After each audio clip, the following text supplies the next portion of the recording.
3, 2, 1. Hello, everybody. Welcome back to another episode of the Nine Hole Podcast with David and Ian. Today, we are joined by a special guest, a special best. I was about to say Joshua Fuentes, who is currently playing in the Mexican League, has had parts of 3 seasons in the big leagues with the Colorado Rockies. He went to Saddleback College and Missouri Baptist University, which, dude, I had to look up, right? They're smaller name schools. I had to look up, so it's fantastic. But even cooler is that you were undrafted, and you ended up making it to the big leagues, brother. So this is what the 9 Hole is all about, dude. I am so fired up to have you on. Joshua Fuentes, what is going on, brother? How you doing? Guys, thank you for having me on. I'm out here in Mexico, in Mérida, Yucatán. We're out here grinding. I appreciate being on. I'm excited. Let's talk some ball. I love that. I love that, dude. David, how you doing, brother? So this was your ex-teammate. So when we played against each other in Albuquerque, I was able to play against the both of you. And that's where I saw you for the first time. You were playing third base, dude. You were an absolute fucking savage at third base. I see you're playing some third base, first base, kind of maybe all around in the infield a little bit. I mean, just moving you around. Yeah, well, that was actually after the Rockies. I played with the Blue Jays and the Braves in the minor leagues, and they kind of moved me around. But out here in Mexico, I'm like, it's just third base, like strictly. It's fire. So, and I love it, dude. I love playing third base. I love taking ground balls. It's something I'm very, very passionate about. So, well, correct me if I'm wrong, but in 2018, when you had, we'll dive into that a little bit. I got some things to say about that, but like you were tearing the cover off the ball, so they moved you to first base sometimes because, like, to be in the big leagues, they had to put you somewhere. Yeah, like you were hitting so well, and they had a pretty good third baseman at the time. Yeah, some would say that for sure. No, yeah, the big thing about the Rockies was they loved like the guys being versatile, and like you said, I mean, you got guys like Nolan, Story was there at short, and then Mac would play second, and DJ too would play second. So I mean, they had some legit players. So like coming up with the Rockies, like you're like, I got to play multiple positions because there's just like, what are you gonna do? There's just once in a generation talent there. Like that's just something you had to do, But yeah, I mean, and I liked it too. Taking ground balls, different places, different positions. Like, I mean, I love that stuff, man. It's fun. You did it. This guy was never not taking ground balls. Like I swear, even like still during BP, during BP, and he always had like the coolest ground ball taking shoes, like Kobe's. He always had Kobe's on or something. Dude, I love my Kobe. I miss my Kobe's. But he took it very, very seriously. And then we'll talk about this, I'm sure, at this point. But like your off seasons were much different than most people's, I think.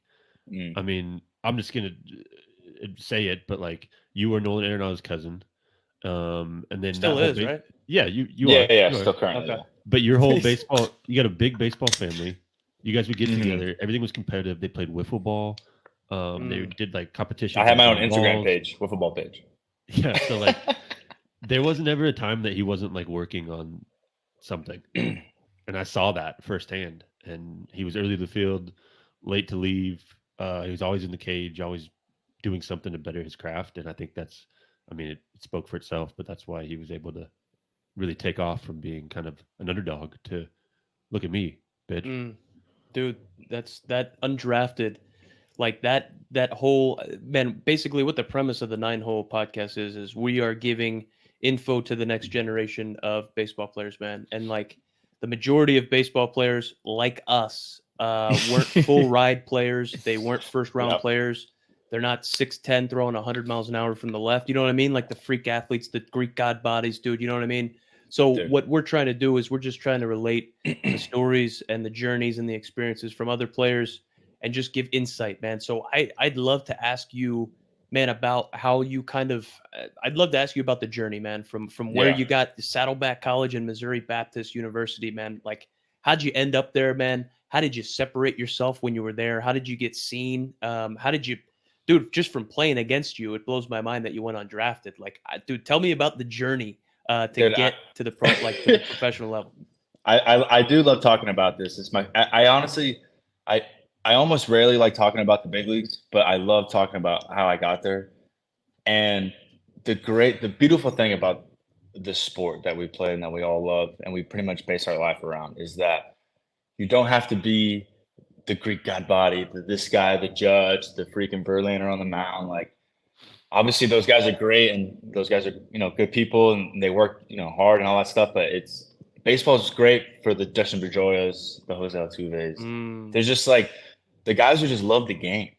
And I think that's what it stems from. Like David mentioned the wiffle ball stuff, and obviously my family, my younger cousin Jonah played too, and we have some other cousins that play at JUCOs and stuff like that. But it was always like we all got together and was like, what are we doing? We're like, we're playing sports.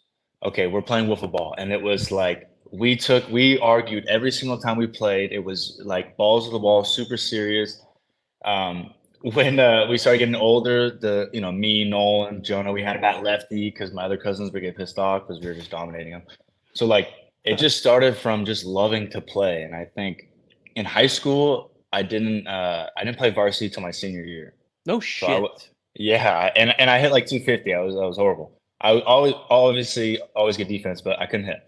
And so my cousin Nolan gets drafted, and then it kind of like changed my mindset to like, wait, if I've been with him all my life, and he's obviously been better than me, but like if he can for me, him getting drafted was like him making it to the show. So it was like, if he can do it, like I can do it too. So I just remember that summer, like right before senior year, I was like, I'm just gonna get after it. Like I lost a bunch of weight. I wasn't chubby. I got stronger. I tried to just hit. I would climb my high school fence when it was locked to go in the cage and hit. And like nobody knew I was there. I did it all summer. So whatever. That year I go to Saddleback. I had great coaching staff, man. They were Coach Summer, he's still there. Chris Malick, he was my hitting coach. He played in the Yankees for a little bit.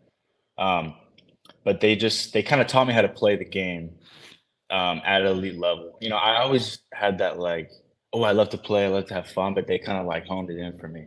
But freshman year, it was like random. I was a freshman. Like I didn't think I was going to even make the team.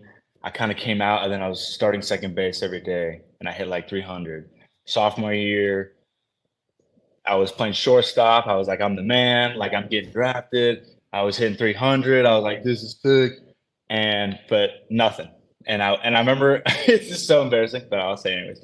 I remember I even had like my friends come over. It wasn't like a draft party because I knew I wasn't getting in like first spot. But I was like, guys, come over. Like we'll play some wiffle ball. We'll have fun, and like maybe I'll get drafted. Who knows? So they come over. We're playing wiffle ball. Obviously, nothing happens because I'm just not getting any looks, and I'm just like playing wiffle ball, pissed off, and like throwing cheddar and all that stuff. But so then I just had no looks, and like my grades weren't very good because all I did was baseball, which is another lesson. School is very important. Yeah, school is very, very important. But anyways, so nothing, no offers, and my mom was like, "If you don't go to school, you're gonna go to the army." I was like, "No, I'm going to the army. I'm going to play baseball." I swear. So eventually, Missouri Baptist NAIA. I'm like, "What is NAIA, dude? I've never even heard." I mean, I'm sure you guys have heard of it, but yeah, it's pretty. I'm not saying that's bad baseball at all because there's good players everywhere, but you just don't have the nice stuff. You're not traveling in nice hotels. We didn't have a locker room. We hardly had a cage. So I just go there and I'm like, bro, these guys love me. I'm gonna go here. And it was Orange County to St. Louis, Missouri, and it was just like freezing. The winters. I mean, I'm from whatever. I don't experience that stuff. It was awful. It was awful. But I was like, I'm still raking. I'm like, I'm still feeling good. I'm like, fuck it, man, we're going. And still like no looks. And I'm like, damn, bro, like I feel like I'm playing well. I always play good defense. I'm starting to hit. Like, what is going on? Like, what do I have to do here? And the thing is, like, grown up, and like I don't know why I never clicked, but like Nolan, he would go to all the perfect games, and back then it was actually legit perfect games, not like now. But that's another story. Yeah. $1,200. So he would, yeah, exactly. To like, you're throwing 80. Yeah.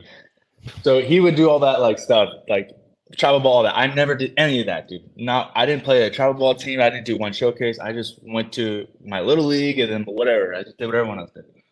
So I was like, I'm just not getting any looks. Like, whatever. I'm just gonna ride it out. So, Missouri Baptist, I'm raking. Nothing happens. No scouts. No nothing. I'm like, man, I'm in the middle of St. Louis. Nobody knows who I am. like nobody's at the games, But whatever. I play summer ball. I'm in summer ball. I'm still thinking the same thing. I'm like, man, I'm gonna have to come back my senior year. Like this sucks, and I'm hitting horrible. Like I'm just the first like week of games, and I was playing in North Carolina, and Okay. first week of games, I'm just horrible, and I'm thinking, man, I'm done. I'm done. I'm going back to Missouri Baptist. I'm gonna freeze my ass off. That sucks. Yeah. And then finally, like one game, my uncle calls me, Nolan's dad actually. He's like, hey, the Rockies might want to sign you to a free agent. And I'm like, dude, I mean, I thought I was like, no way. Like, I was like, I'll sign for nothing, bro. I was like, I'll sign for nothing, bro. Please. I don't want to go back to Missouri. And my uncle's like, just, be patient. You never know. And I'm a very religious guy. So before the game, I was like, Lord, like, show me a sign. Like, if it's meant to be, it's meant to be. Like, I'm just going to let it go. I'm just going to play. And I just, classic story. First at bat, I go homer. Second at bat, I go double. And I'm just like, oh my God. And then, of course, it sounds corny as hell, but I go back after the game. I go back to my locker room and I get a voice from a scout saying, hey, we want to sign you. Blah, blah, blah. I'm like, holy bananas. And that kind of started that. And that for me was like, okay, so I put all this work in when quote unquote, nobody was looking. I did all this stuff. I did it the right way. I try not to like make excuse. Obviously, baseball players, we complain all the time, but for sure. I try not to make excuses. I try to do the right way. And I finally, even though it was a free agent and even though like I knew I wasn't going to get many opportunities, like I got something. So, and that started that. It was okay, now we're just going to work. So every time things don't go my way, it was like, well, in the past, me just working my butt off usually paid out. So that's just what I'm going to do. And that's just like from single A to high A to double A to freaking extended spring training, back to low A to high A to double A to triple A. To where you saw me in Albuquerque was just like so much work and so much just mental. Like, I mean, bro, it's tough on the mentals, man. But it's just like when you have that, like, for me, it was like me like expressing how I felt or like dealing with that with just baseball in general, how taxing it is. Was like, go take on balls, man. Go hit off the tee. Just freaking let it, not necessarily like go and tinker and work, but just go let it out. Like baseball was that for me. So and I think a lot of baseball players, man, they feel that way. They feel like this game is just, it's more than a game. It's a passion, man. It's just your way of expressing yourself. And like, I mean, I was just grateful that it all worked out, but it's crazy. But yeah, I hope that answered. Yeah, that was great. That's awesome. Dude, but like we talked about, putting in the reps and putting in the work and all that. But like I stated earlier, you always did that. But you grinded your bag off for sure. But like it never seemed like you were grinding. Like you always had a joy about your process. No doubt. Ian was very similar to that when I worked with him. Like he worked his dick off. But like some guys, you'd be like, oh, I gotta go hit, or you kind of had to be like, hey, I'm going to the cages, and people would be like, I'm not going. Yeah. And then like. Fuentes in the locker room was the DJ. He was the life of the party every time. But then there was also like a time where he would like turn it off to like focus. And sometimes you see him like in his locker, like just watching the show before the game or whatever, and be like, oh, Fuentes getting locked in. And he could go from like, being the funny dude to it's on. Yeah, that's I thought powerful. you did a really good job of that. Dude, that's powerful. So I wanted to ask you, like, I have it written down here. I was going to ask you, like, what makes the best players, in your opinion, so good? You are still playing, man. You're still getting after it. So you see it, right? The game has been changing since David and I have been out of it. There are different rules now. You got fucking shot clocks, bigger bases. Like, dude, I get it. Like, things are changing, man. In your opinion, like, what makes the best baseball player so good? Dude, you've played parts of 3 seasons in the big leagues, and like, I got a cup of coffee up there. Like, what's the difference between the players that have longevity, the best players in the world and like the players that, you know, maybe get a taste or don't make it, man? What makes the best so good? Is it that, like being able to fucking like turn the switch on? I think it has something to do with that. For me, it was like obviously you need your principles if you're hitting and you're fielding, but like, you know, you see it, guys hit all different ways, they field all different ways. For me, looking at it it's just the confidence, man. It's like whatever you have in your quote unquote bag or whatever you got, like those guys. So like that year in Albuquerque, like I was able to do that and like show up to the field and like just mess around with people because that's what I did. Like, you know, I would like hide people's stuff and like do like clues and like leave clues and like, hey, you gotta find your. I would do that shit all the time. Like, you gotta find your cleat. Like, I hid it in the kitchen, whatever. I would do that shit all the time. So, but that comes with confidence, knowing like I know at the games at 7. I know that at 6:25, 6:30, like my earphones were in. I had my music, and I was gonna go hit, and I was gonna go out that day and square at the ball 4 times. Like that's that confidence and like the best guys, like for me, like I kind of like lost it a little bit when I was in the big leagues. So I wasn't myself. But the best guys, from what I noticed, like that's bro, they went up there. It didn't matter who was saying this, who was saying that. Like they had their stuff and they were doing it. Like I have whatever my swing is, whatever my like fielding, whatever it is. Like I'm going out there and I'm dominating with it. Like that's what and obviously, you know, you need a good path or whatever. Like it's got to be normal, but like obviously we're always gonna go back to Nolan, but like Story, like I love telling my story. I love Trevor Stories. He's my dude.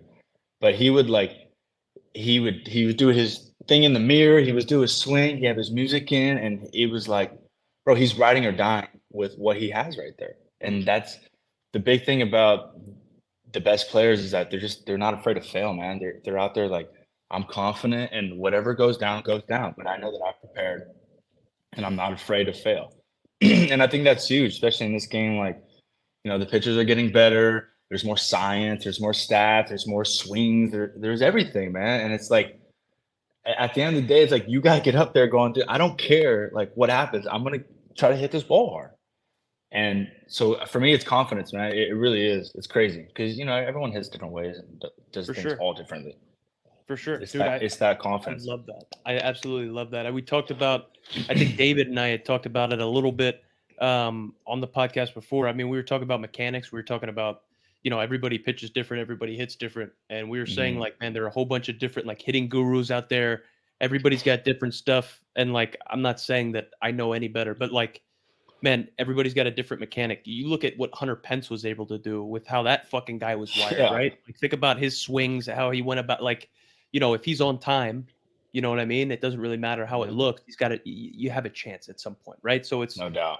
I get what you're saying, man. I absolutely love it. David, were you going to add something? I feel like I just cut you off right there. No, I mean, I was just going to tell, I don't even know if Fuentes realizes this, but like you're a humble guy. You have confidence and stuff, but like you were a leader in that locker room too. I don't know if you even thought that way, but like I said, he would control. We had these T-shirts made up. It was like 96.7 Flint, I think, and it was like those are badass. Yeah, that's we all wore them all the time for BP and everything. But like again, just to reiterate, like he's a fun guy, but always about his business. But like I don't think people even realize, or you didn't realize that like when he turned off the music to put his headphones on and get locked in, like everyone kind of followed suit. They're like, oh, it's like it's time. We were kind of fucking around, getting loose and stuff, but then like, oh, foot's getting locked in, like, and I would start getting my stuff on, and like it just like flowed. It was like organic, but it was awesome. Wow, that's awesome. That you were one of the younger guys there too, actually, weren't you? Yeah, that was my first year in AAA. Yeah. I David, that's very, very nice. That makes my heart warm. I mean, it was you were able to showcase, not even on the field, because I texted the guys in the group chat this, but that was the best season I've seen from one of my teammates. I got to play 9 years professionally. Yeah, you said that to me too. Yeah, and that year in baseball, like I mean, there was times I was like watching like with my jaw open. I was like, I'm witnessing. What'd you hit that year? I think I finished like 330. Yeah, ridiculous. And I had all the game, and you hit a bomb there too, and you were most valuable player, right? Yeah, and then that was especially and then I went to the All-Star. I was All-Star MVP. I had a homer. It was sick. Dude. That I don't was think cool. you know this, but I've watched that. Like I was watching that on my phone. Like, I was a big. I watched that every day. Yeah, I like all my teammates and stuff, but you watch it every day. Undrafted, bro. Undrafted to do that. You know what I mean? Like that's so badass. I love that. I love that. Holman, to speak on like the clubhouse thing, honestly, I think it was like first of all, you gotta have good teammates. Like you can't be doing all that stuff with a bunch of stiffs around. Like I remember I would bring in a someone had like a boombox with a mic, and I would try to do karaoke with the guys. I actually have a video I sent it to Hilly, and I was doing that. But you got to have great teammates. You can't just be dealing with anybody. But for me, it was like, and I know I feel like that's why we're boys, because I always used to talk to the pitchers too. Like if you're listening to this and you play infield and you care about your defense like I did, like go talk to the pitchers, man. Like see what they're thinking and like get their backs. Like there's just times where like, I would make a play, throw a guy out, and like if a pitcher would come up to me and give me like thanks, bro, like that shit would fire me up. Like, fuck yeah, bro. I just helped him out. Like when the first baseman scoops one of my balls, like, bro, I'm going up, I'm giving that guy a huge hug. Like that guy's picking you up. Like, but that's like the sign of a good team, or at least like a good team chemistry is like, you obviously got to worry about yourself a little bit.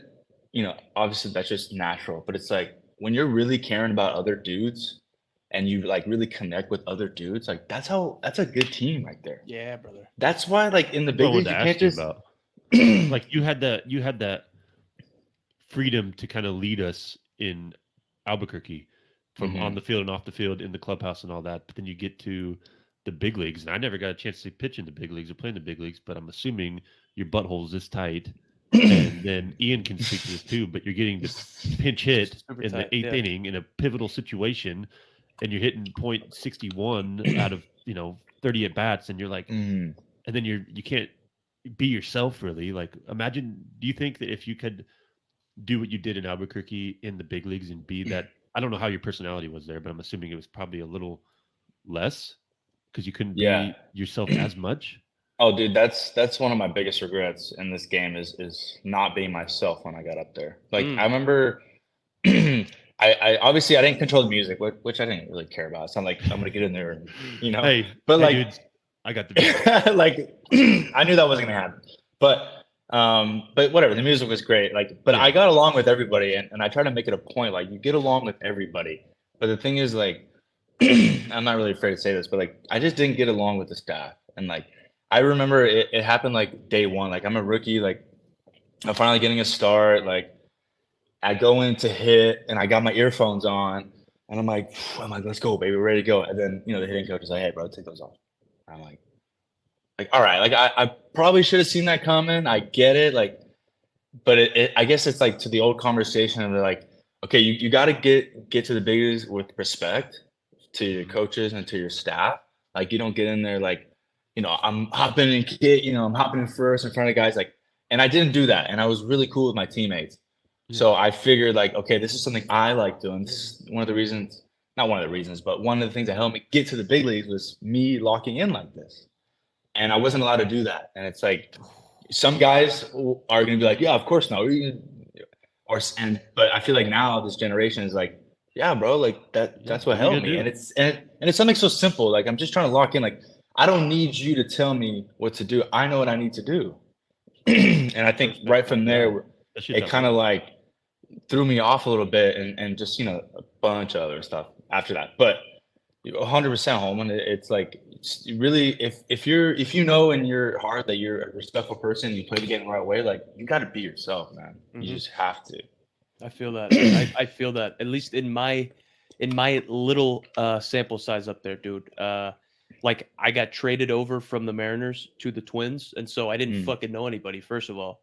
And then I get called up to the big leagues, and I'm like dressed like a little schoolboy, right? I got the top button fucking buttoned, and I'm walking around like yes sir, no sir. You didn't even and know it's where like to go to, right? For sure. And I didn't know anybody. I didn't know any better. I'm trying to make a good impression on everybody. I'm trying to stick around as long as possible. So I feel like not that I had a regret that I wasn't myself, but Hmm. the more that I went up the ladder, I noticed that my personality was getting watered down a little bit. David, you know that because you know Yeah. me, dude. So it's like I needed to act a little bit more professional, Yeah. right?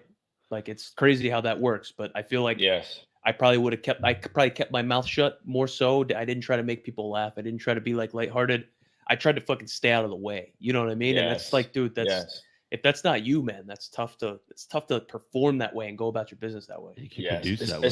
Especially like guys like us who like that you're not getting what with these prospects. I guess like they bring them up like they're getting their opportunity. It is what it is. We're not being salty. It is what it is.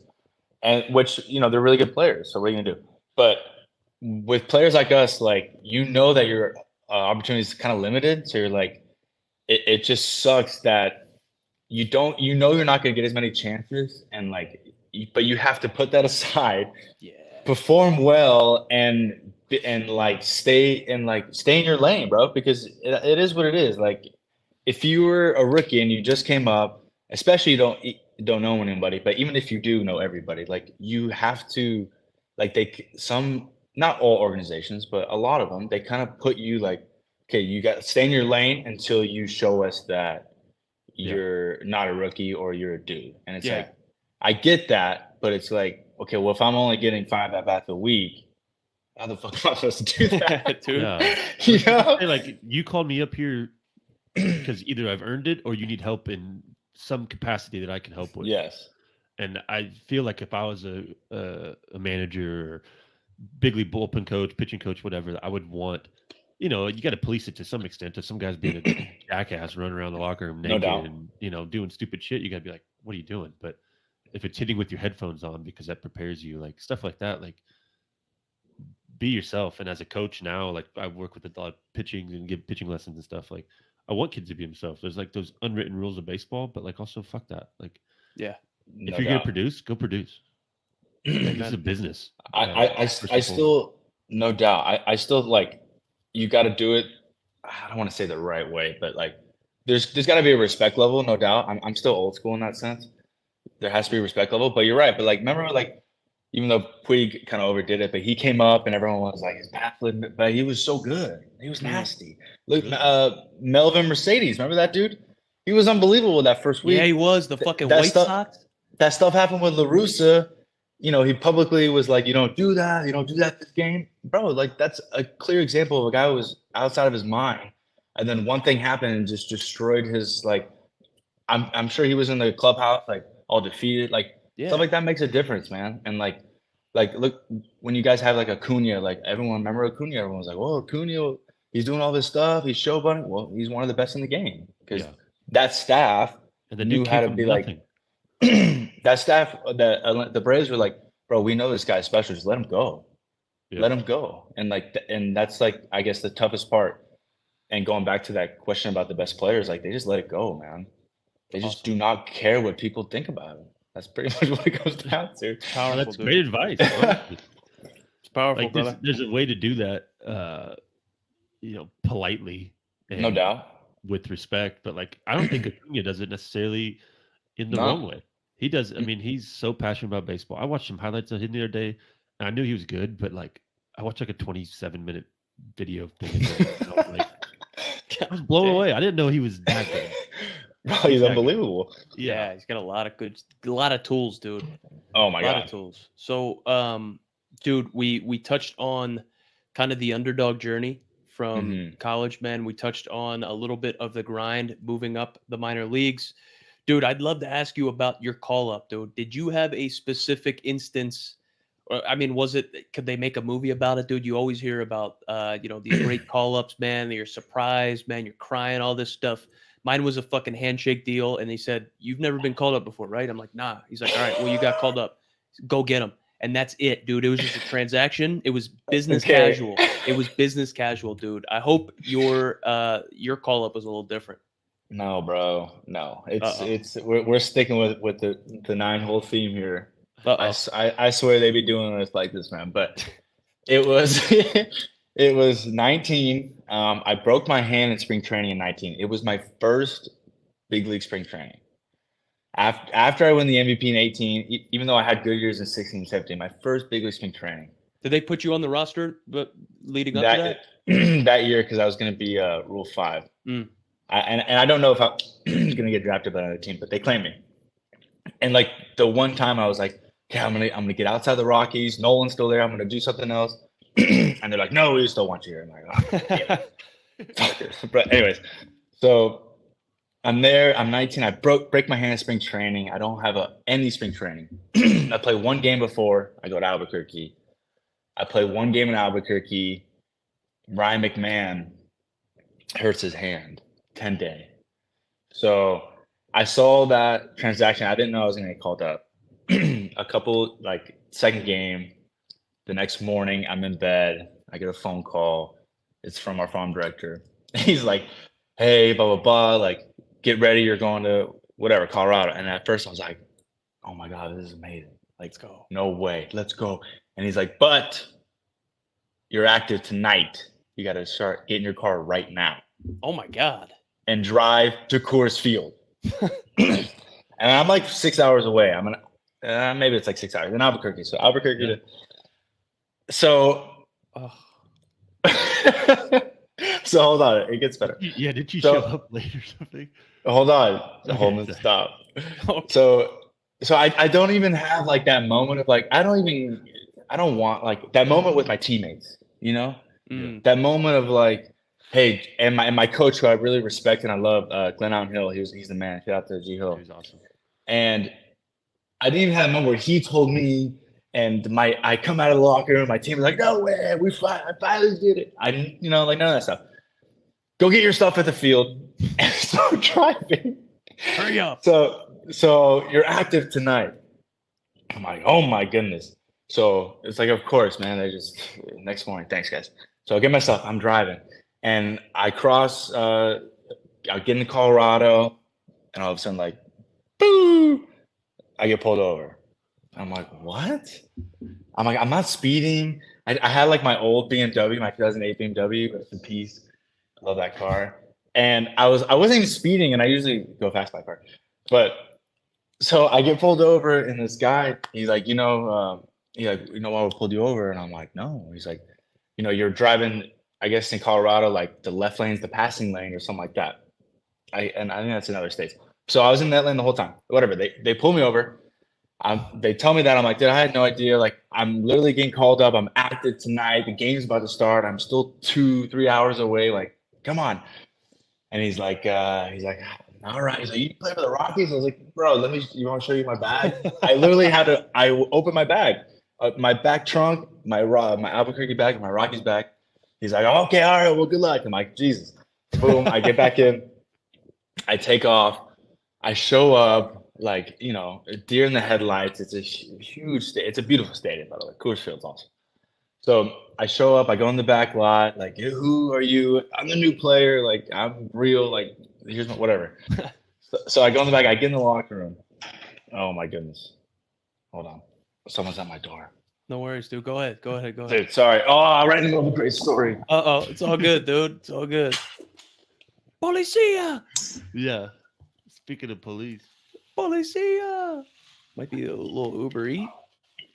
Rappi? Okay.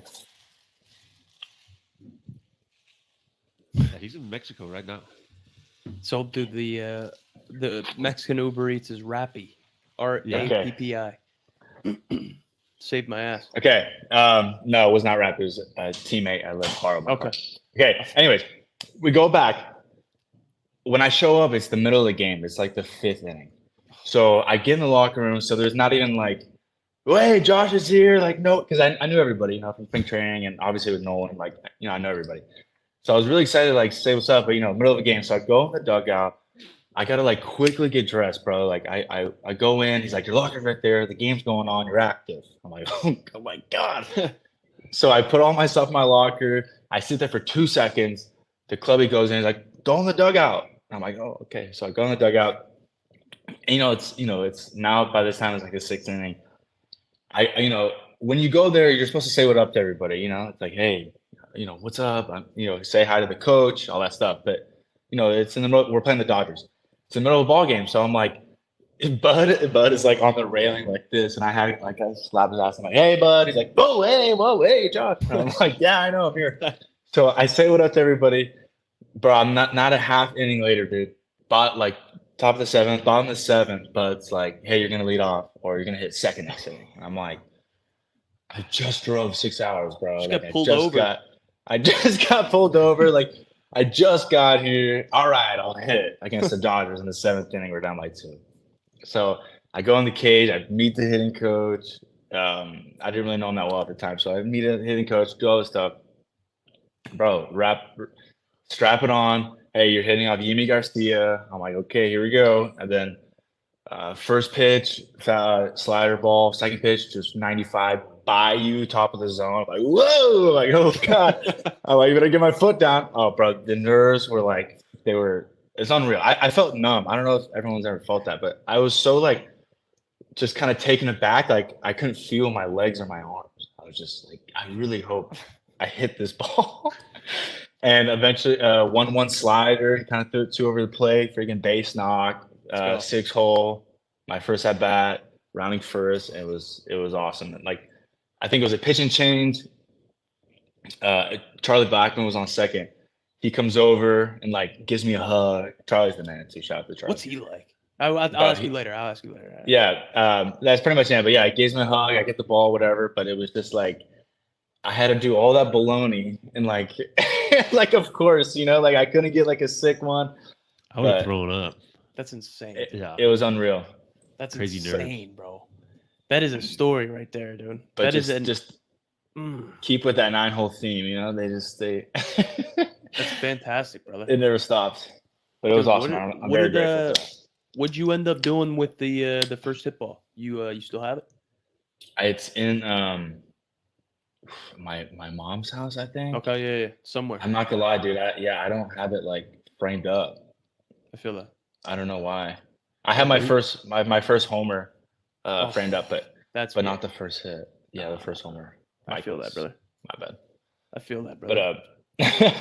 But Charlie Blackman, he's a mountain man. If I had to describe him in 2 words, mountain man. So that's not like how he looks. Like that's not an act. He is a mountain man. Bro, like he does stuff, right? Yeah. Like off season, like the first month of the off season, he'll go like with his truck and camp and like hunt and Like do all that Montana stuff. and Yeah. Amazing. He's great. Really good guy, man. Really great guy. And his walk-up song in Denver is insane. Yeah. The outfield, right? Yeah, everyone, dude. Yeah, he's such a classic guy. Yeah, I know. I love he's that. Everyone loves still it. producing like. He's good. He's a great hitter now. Always. I was going to ask that. Do you think this is for both of you guys? But like McMahon is the face of that franchise, I would say, right? No doubt.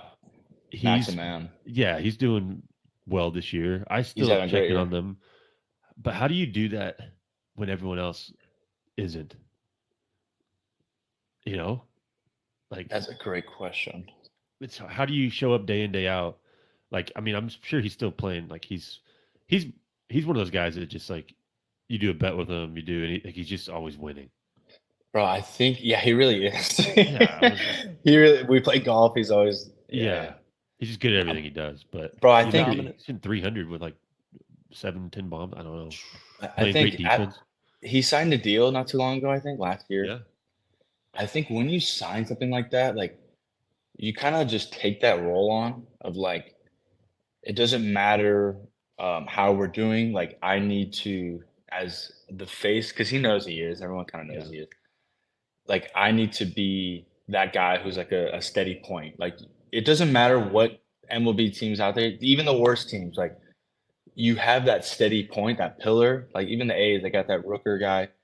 He's nasty. Like you need that guy, and I think once you realize you're that guy, the game takes a whole new meaning. It's not like I'm out here trying to get 4 hits. You're like, I'm out here literally trying to help this team win this game, like any way possible. And I think he's taken on that pretty damn well.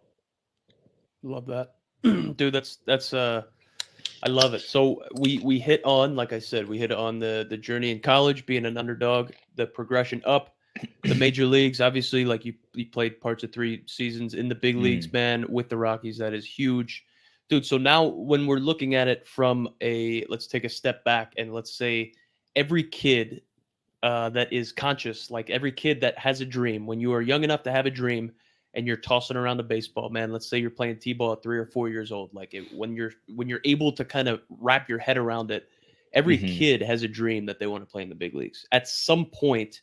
Even if you're just there to have fun, like you have dreams in the backyard throwing a tennis ball around that you're in the big leagues, right? No doubt. And everybody wants to make it to that level. And everybody wants to be there, right? And every baseball parent wants their kid to get there, whether it's a fucking, a travel ball dad that's strangling his kid because he's going to get 4 hits, or if it's, like my mom was very like hands off, figure it out. Like you'll grind and you'll figure it out. Like for the parents and the players that want to have the success that you did for at least as long as you did, right? They want to be able to do the shit that you did. What's some advice or some tips or just some insight, man, that they don't even know about yet on the grind to get to where you're at, the grind through pro ball, the grind through, like, what don't they know yet? What could they be helped out from hearing you talk about? That's a great question, dude. I just think from my own experience, the word, and my mom always used to tell me this, like when I was in high school and stuff like that, like the word perseverance, like I know it seems like kind of cliche, like, oh, you got to persevere, you got to keep going. But like when you really feel like you are absolutely down and like, I can't do this, especially baseball, man, you're always failing. I can't do this. I can't hit. I can't, whatever. Like there's actually the other side. If you keep like, it's just keep going, bro. It's literally keep going. When everyone tells you like, oh, you're not going to play D1, you're not going to do this, like it's like keep going. Like there is a other side to what you're feeling. And I mean, I'm a big faith guy, so like I rely on my relationship with Jesus Christ to kind of get me through that. But if I didn't have that, like that perseverance of like, dude, I just got to keep going. Like I know if I work with honesty and like true intent, I guess that's another thing too. Like it's nothing, it's crazy, man, because it's nothing that actually has to do with baseball. It's just like something deep down in your soul and your mind to be like, bro, I if I love it this much and I really care about it this much, like I'm going to get there. Like it doesn't matter which way, I am going to get there. And I think it's, especially baseball, man, I think it's all mental, man. It really is. And I've learned that later in my career, like, which has helped me out a lot. Like you have to really, really believe in yourself, man. As corny as that sounds, like you really, really have to, because you see all the success stories, whether it's, sports, business, finance, whatever, like there's always a point where it's like, I'm either going to go home or I'm going to give everything I have. You know what I'm saying? And there's always that point, and like you have to decide what you want to do. And for the people who like see themselves like, I need to be in the big leagues, like I got to be there, like I really want to, I feel like I should be, or whatever the answer is, it's like if you really believe it, like you will get there, man. You just have to keep going. And especially nowadays, it's so hard because like there's so much negativity, whether it's social media or whatever, or guys just being jealous, like, and there's just so much stuff, man. But it's like, if you really truly believe it, man, you just have to keep going, because it doesn't matter, especially in this game. Like if you're huge, if you're small, if you're a normal guy, if you're slow, if you're skinny, if you're fat, whatever it is, like you got to keep going and going and going. And if it doesn't work here, okay, you seek it out somewhere else. If this hitting coach isn't working, or you feel like you're just not getting better, okay, well, respectfully, I got to go over here. Like, I don't like that in a sense where like travel teams, you got to go everywhere. But like, if you know, like if you're being honest with your intent, man, you have to keep going. And I know that sounds like very simple and plain, but it's just like, that's what helped me. And I was nobody, but I just kept going, bro. I just kept going. Yeah, I love that. Look at you, you're still going right now. And I'm still going. You know what I mean? Damn straight. And I still love taking, I love playing. It's awesome. Yeah, like you could get called tomorrow. You could get it next month. Like Yeah, brother. until Yeah. you take yourself out, you hang up those cleats. Like you keep doing your shit, and good things will happen. I always tell like younger kids, I guess. I mean, I don't talk to teams every day, but when I get that when I get that opportunity, I always tell them like, guys, there's no secret, man. There is no secret. It's if you believe it, man. If you really want it, you just go do it. You just got to keep going because you're gonna figure it out, and if you don't figure it out, then you give everything you've. What is there to be, regretful for? You've given everything you've got. I think that's true Amen. in everything, in all aspects of life. I'm working in sales right now, and I was talking to my regional manager the other day, and I was like, "Oh man, I just hope I get this deal." And he's like, "Why wouldn't you?" Mm-hmm. He's like, "You're doing all the right things. You're putting in the work. You're providing them a service. You know your stuff. Like, why would you not get that deal?" And I was like, "You're right." I don't know if I don't want to say it's like karma, like everything comes back around, but I truly believe, man, Something. it's like if you put in the honest work and you know you're true, like it's one way or another, you're gonna figure it out, whether it's in the actual playing baseball, whether it's outside of baseball, like just life lesson. And baseball, like, has taught us that, honestly. Yeah, All it sets three you of up in the us. real world. Mhm. I promise It you that. does. I mean, you see the guys that are like who make excuses and like this and that, and like we've all been there, but who constantly do that, they never really pan out. But it's like life is hard after that, man. If Yeah. you're kind of like that, life is difficult. It's not just It's baseball. negative all the time. For sure. dude. Yeah. Yeah. And baseball There's nothing brings to be that out of you. Yeah, It's a tough way to go about it. It's a tough way, man. And this game will humble you, and that's why it's like you just got to keep going, man, and just with respect to everybody, and just keep going. I love that, dude. That's fire. I love it. It's so simple. It sounds so simple, but it's just the truth. I at least for me, it's been the truth. well, Josh Get was that. competitive in everything he did. Like, and even in the off seasons, you set yourself like he would show us these videos of him and his cousins playing ping pong, Yeah, like it was soccer, nasty. cornhole, and like just getting after it and Competing. talking shit, but like in a loving way. And I I look at some of these kids now and like what they're doing and where they're trying to go and stuff, and I'm like, Mm. if you're not No if you're not- respect, man. yeah. And like you did it like in a good way, but I don't know. There's a couple times like if I threw a couple balls or something, you'd be over there and you wanted the ball so bad, you wanted to win so bad, you'd be like, "No strikes," and I'd be like, "What do you think I'm doing?" Yeah, I But said that one time. That was bad. we would get it, That was bad. but like it helped me. Like I don't know, you never did it like in a No, you're douchey way. competitive, dude. I get Yeah. it. Yeah, I get that shit. I find myself having a little trouble out here in Mexico too, because they don't really. It's they obviously different baseball out here, but yeah, I Yeah. find myself like getting like the other day, like we're down 3-0 with a man on the second, I line out. I was pissed, bro. I was like, whoa. Like I'm not throwing my helmet, but I was yelling some stuff. And some of the guys are, "Hey, bro, it's okay." I'm like, "I know it's okay, bro. I'm trying to get that running. We're losing." Yeah. And like they don't like, I don't know, like they didn't really understand why I was so mad. I was like, trying to win, bro. I And I understand. think that I'm mentality crazy. gets you to the next level. I feel like that mentality, if I keep it in check, if I don't go overboard, like that's what. Yeah, seriously. Like that's why I feel like I've played this game so long, because that's just like it's that competitiveness. But yeah, you're right. You gotta do it respectfully though. I love that. saying throw strikes to your buddy on the mound is not cool. But I think that like I don't even know if you realized you said it. And I looked over at you and I was like, "What? I know." But like it also like lit a fire under my ass too. Yeah, And he knew I threw sinkers, and he was always ready for the ball. for sure. Mm. For sure. Dude, so man, Josh, I am extremely grateful for your time, David. I am extremely grateful, bro. I got one more question for you before we let you get out of here. So Hit obviously me. we're talking about fucking mindset, your journey, separators, like what the best players do, man. So dude, your glove at third base, man, is insane. I've seen it firsthand, seen it on TV. And David has obviously filled me in a whole bunch on the shit that I haven't seen, dude. So you've obviously learned from one of the best. You got the rep in the off seasons with Mr. Arenado. That's incredible, dude. So obviously, like when you are competing and going up against the best in whatever things you're competing in, like you will eventually rise up to that level of competition.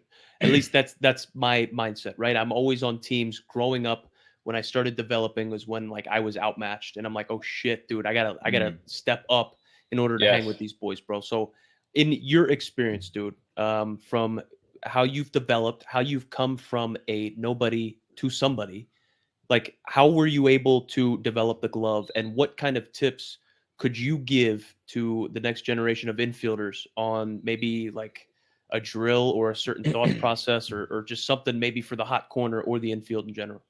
Yeah, no doubt. It's a great question. Love talking about third base. To start, first of all, drills are great. The only drill I ever did was lacrosse ball against a wall, and I would just do that one hand, and like it wasn't like I'm gonna do 5, 5, 5. It was just like just throw that thing, catch it as hard as you can. Sometimes soft, just throw it. So I did that all through the minor leagues.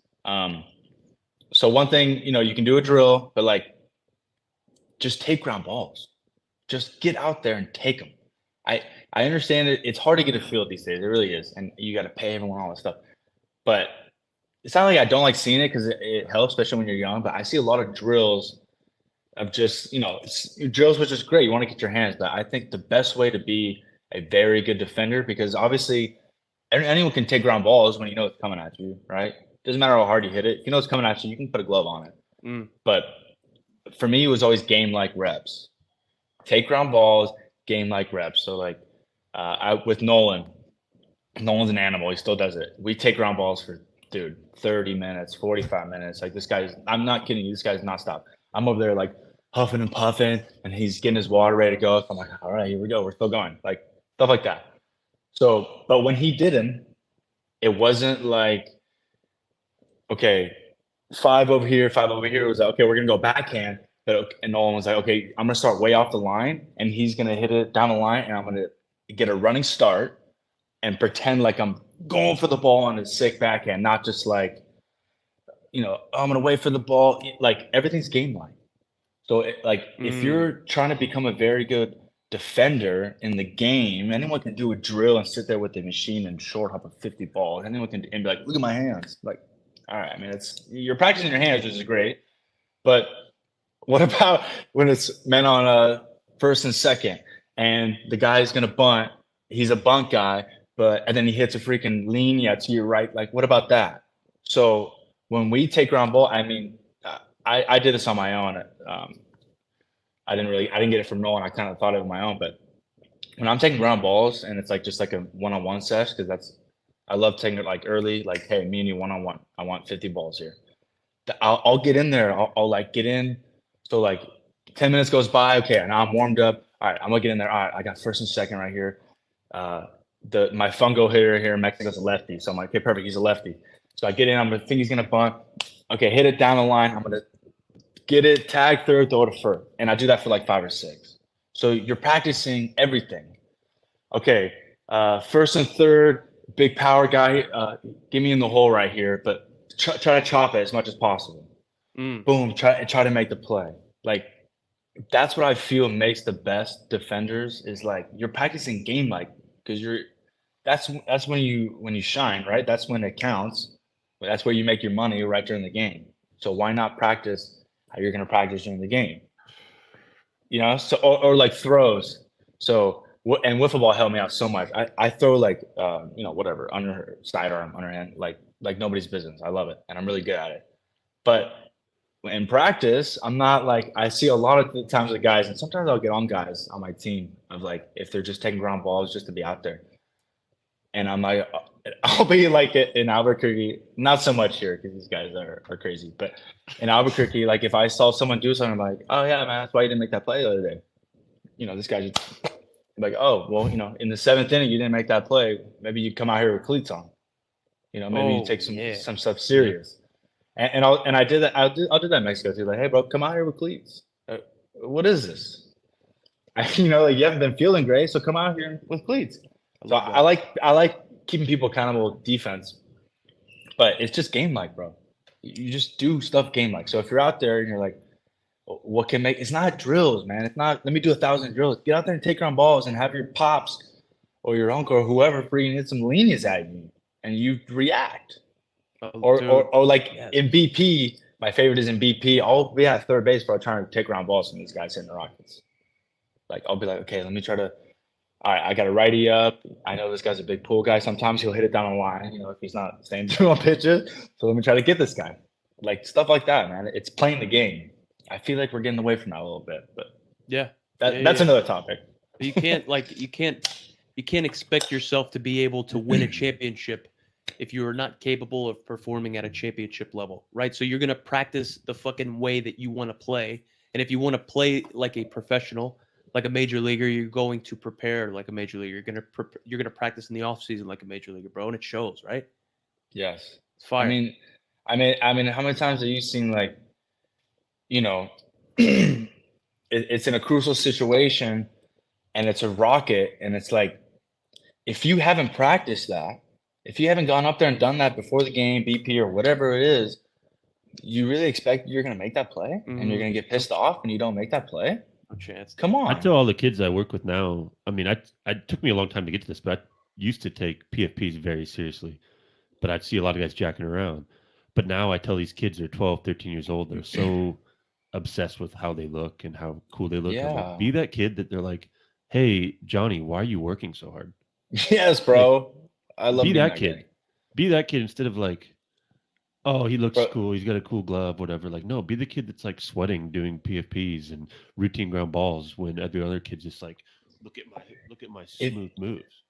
If you're out there lollygagging and you're taking it really slow, and then the seventh inning, the guy freaking puts a bunt on you, man, on first and second, you haven't practiced it. When the game, bro, this game is pressure, man. I don't care what anyone says. Like, when it's freaking down to the nitty gritty, and it's, especially with defense, like there's stuff going on. Yeah. So, but if you're prepared, if you've done it, that's how the good players go, right? That's like, you let it go. But it's game like, man. It's always game like. When you hit before the game, get a game like. Have a guy freaking throw cheddar. Like, get in the game like. Love it. Too many drills. Love that, dude. Man, I love that.